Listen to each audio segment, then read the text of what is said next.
accommodation. First, you have some time to look at questions 1 to 6.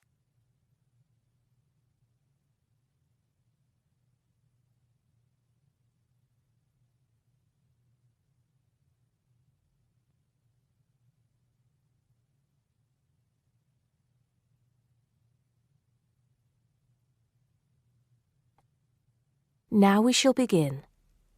You should answer the questions as you listen, because you will not hear the recording a second time. Listen carefully and answer questions 1 to 6. Good morning. So, what can I do for you? Well, it's about the accommodation where I'm staying at the moment. First, can you give me your name and address, please? Yes, I'm Maria Dominguez, and the address is 12 Pine Tree Terrace. It's in Westcliff. I'm staying with 2 other students. There's actually 4 of us in the house, us 3 students and the lady who rents the house to us. So, is there a problem? Well, there are a few, actually.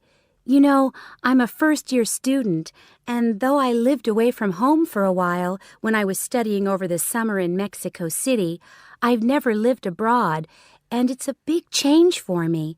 The course is tough, but that's not the main difficulty. I'm coping with that up till now, anyway. The accommodation was arranged for you by our office, wasn't it? It's a nice place by the sea. Okay, but it's difficult. There are only a few buses, and it takes about 50 minutes. It's just so far away, and there's no way I can get back if I want to stay on after 7. And also the other thing is, there's nothing to do there. It's basically just a village. All my friends stay on campus.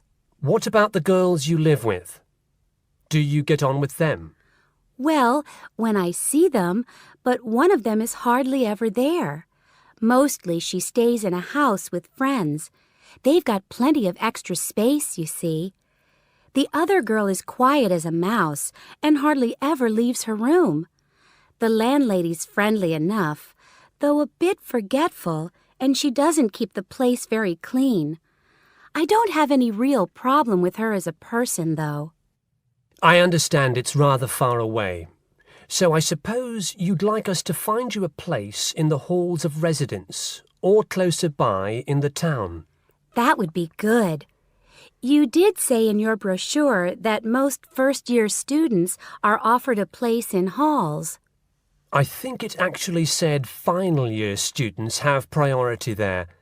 They need the library facilities more for studying for their finals. Before you hear the rest of the conversation, you have some time to look at questions 7 to 10.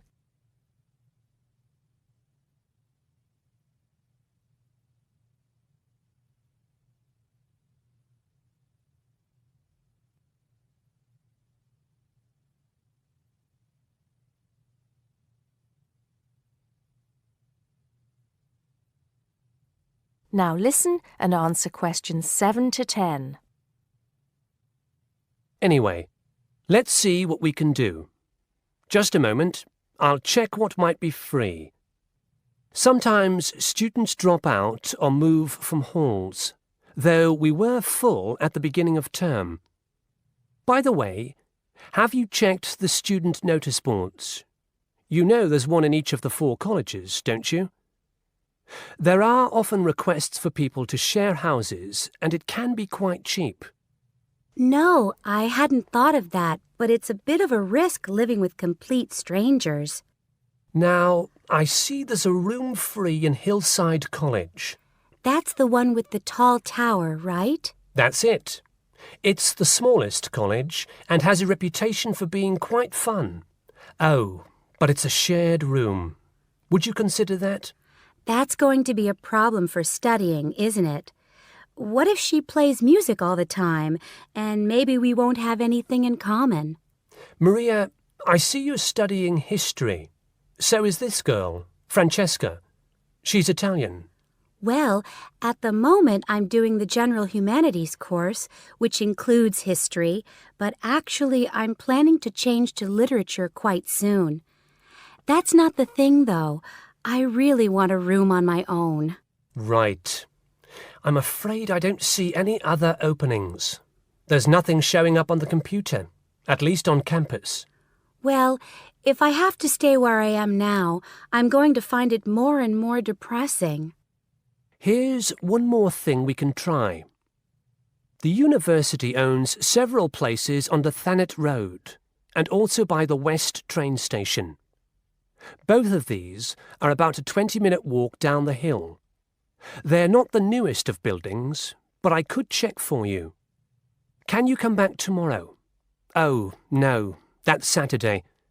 What about Monday? Yes, sure. I'd really appreciate it if you could do something for me. Let's hope so. That is the end of part 1. You now have half a minute to check your answers.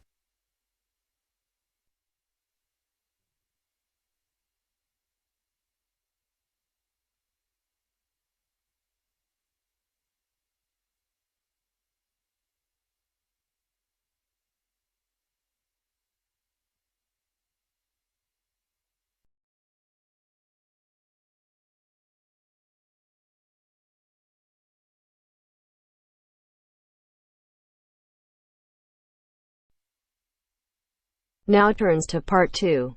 Part 2. You will hear two students and their tutor discussing a survey project. First, you have some time to look at questions 11 to 16.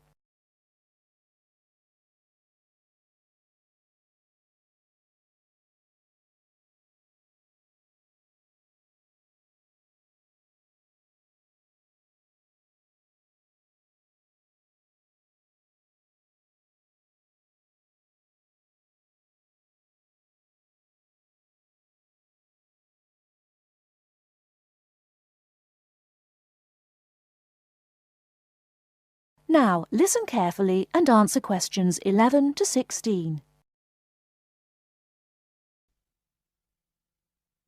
So, what's the survey about, Tom?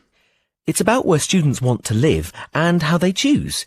Basically, their accommodation preferences. We've actually tried it out with a few students already. Okay, that sounds fine. So, to start with, how many questions have you got? 20? Is that too many? Yes, it is, really. People get fed up answering lots of questions and they stop thinking about their answers. Right, so we need to think about that again. What do you think of the first 3 questions? You want to know what affects students' choice of accommodation when they go to university?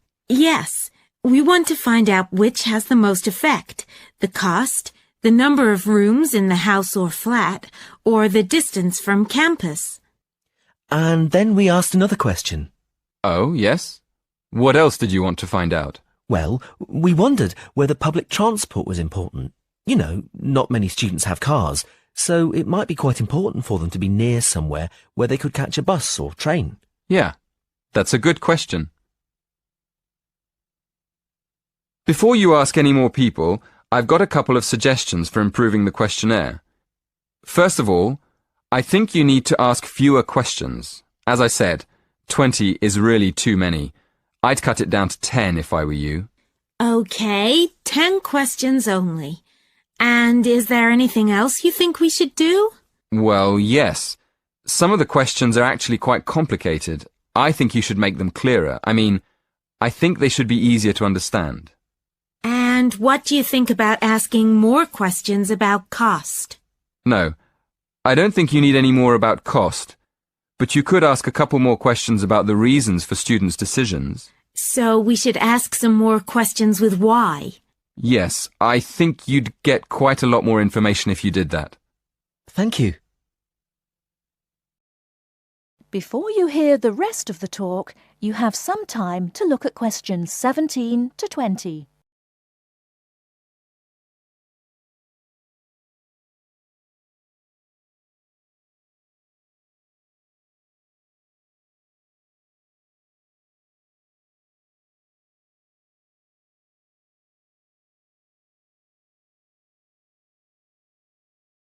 Now listen and answer questions 17 to 20.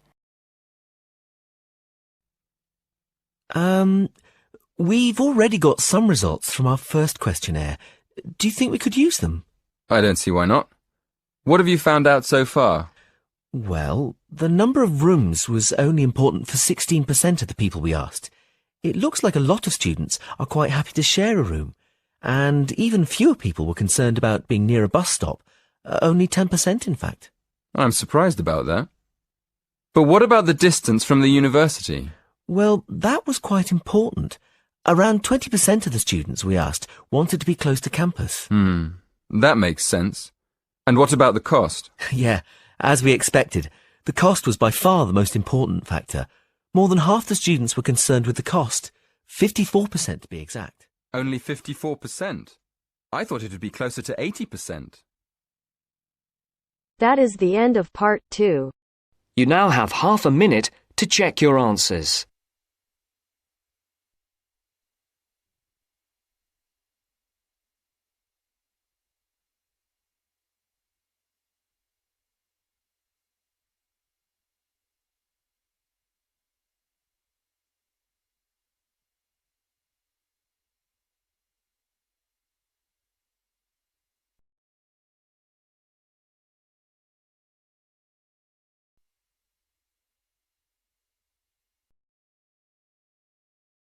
Now turn to Section 3.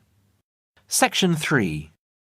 You will hear a dialogue between two students, David and Jim. First, you have some time to look at questions 22 to 25.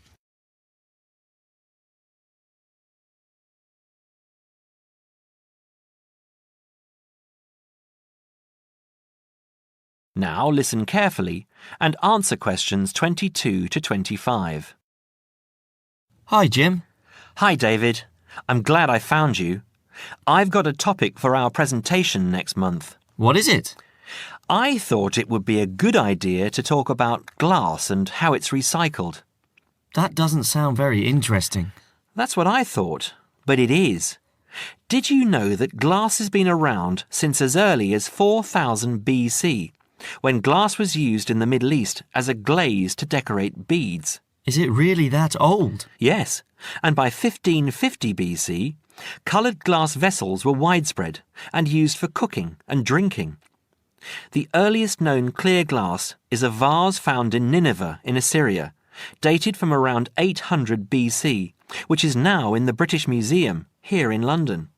You know, I think I've seen that. I was at the British Museum a couple of months ago with Lisa. We don't realise how valuable glass was. It wasn't used widely back then. Until the 18th and 19th centuries, glass was very expensive and was used for limited applications, such as stained glass windows for churches.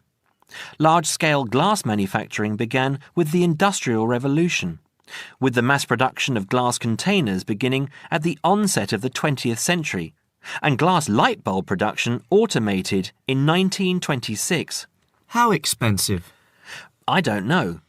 But nowadays glass is much less expensive and is taken for granted as a packaging material, in addition to its use in windows and other applications. Do you know what glass is made from? New glass is made from a mixture of 4 main ingredients: sand, soda ash, limestone and other additives. These additives include iron for colour, brown or green, chromium and cobalt for colour, green and blue respectively, lead to alter the refractive index, alumina for durability, and boron to improve the thermal options. Annually, total glass use in the UK is estimated at around 3.6 million tonnes. Before you hear the rest of the conversation, you have some time to look at questions 26 to 31.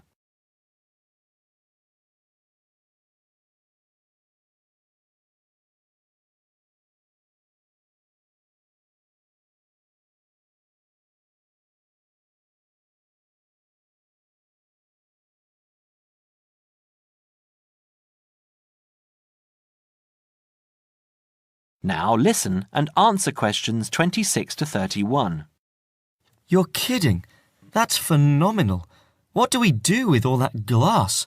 Where does it go? Using present technology, the UK glass industry has the capacity to recycle over 1 million tonnes of glass each year. And this, coupled with the material's unique ability to be infinitely recycled without compromising its quality, creates a compelling case for the recycling of glass. Despite this, glass makes up around 7% of the average household dustbin, and last year over 2.5 million tonnes of this material was landfill. How can glass be recycled? It can be recycled indefinitely as part of a simple but hugely beneficial process, as its structure does not deteriorate when reprocessed. In the case of bottles and jars, up to 80% of the total mixture can be made from reclaimed scrap glass, called cullet. What's it called? Cullet. C-U-L-L-E-T. Cullet from a factory has a known composition and is recognised as domestic cullet. From bottle banks it is known as foreign, and its actual properties will not be known. Recycling 2 bottles saves enough energy to boil water for 5 cups of tea.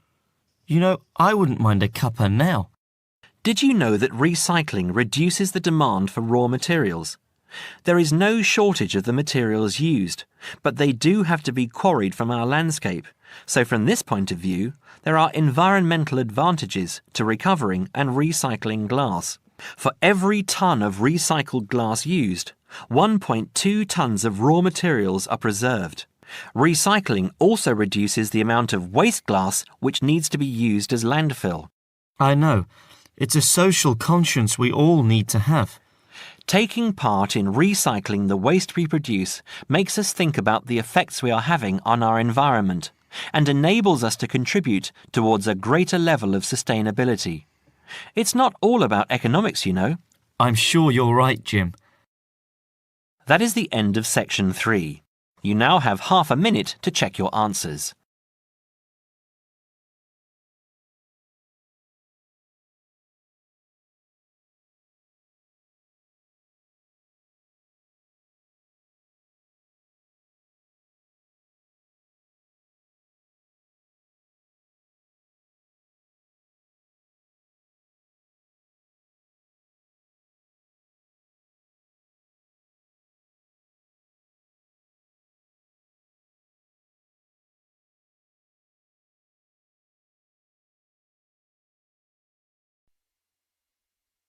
Now turns to part 4. Part 4. You are going to hear a talk about the English pubs. As you listen, complete the notes below. First, you have some time to look at questions 31 to 40.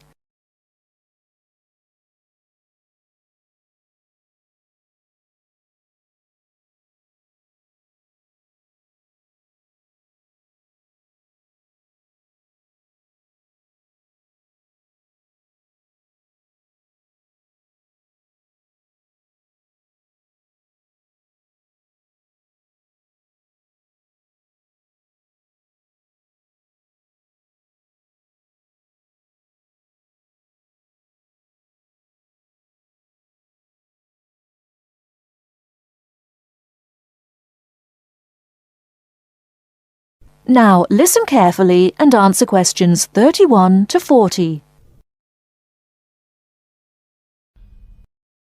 In English pubs, the food is usually plain but of good quality. In fact, to taste good, traditional English food, you would do well to visit a reputable pub. Many businessmen habitually have lunch in a pub near their office. In the country, the pub is often part of an inn where you can put up for the night.